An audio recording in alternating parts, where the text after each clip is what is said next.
رسول اکرم صلی اللہ علیہ وسلم کا فرمان، میرے محبوب اسلام فرماتے ہیں، ایک اصول کو بیان کرتے ہوئے تجارت کے ناپ تول کو پورا کرنا، یہ بھی تجارت کا ایک شرعی اصول ہے۔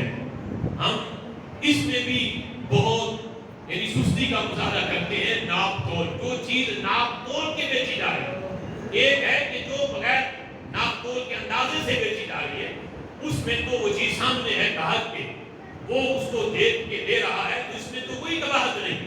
لیکن جو چیز ناپ تول کے بیچی جا رہی ہے، اس میں اگر ہلکی سی بھی کمی بیشی ہوئی تو قیامت کے دن اس کا حساب دینا پڑے گا۔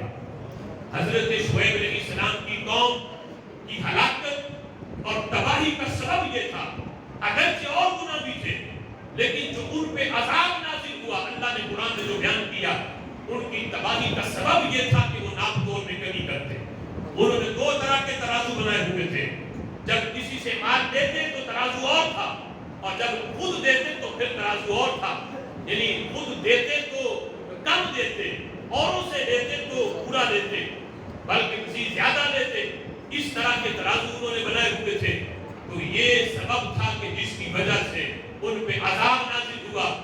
آج صرف یہی نہ سمجھو کہ نماز چھوڑنا گناہ ہے، روزہ چھوڑنا گناہ ہے، اگرچہ یہ کام چھوڑے تب بھی گناہ ہوتا ہے، لیکن اپنے معاملات میں بھی غور کریں۔ ناپ تول میں کمی کرنا یہ اتنا بڑا گناہ ہے۔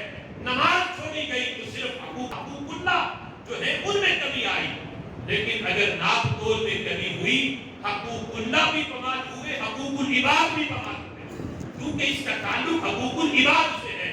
پھر جس کو کم دیا ہوگا اس سے جا کے حقوق معاف کروانے ہوں گے، اس سے یا تو مال جتنا کم دیا وہ اسے واپس کرنا ہوگا یا اس سے معافی لینی ہوگی، پھر جا کے حقوق العباد معاف ہوتے ہیں۔ اس لیے اس پہ خصوصی طور پہ توجہ کی جائے۔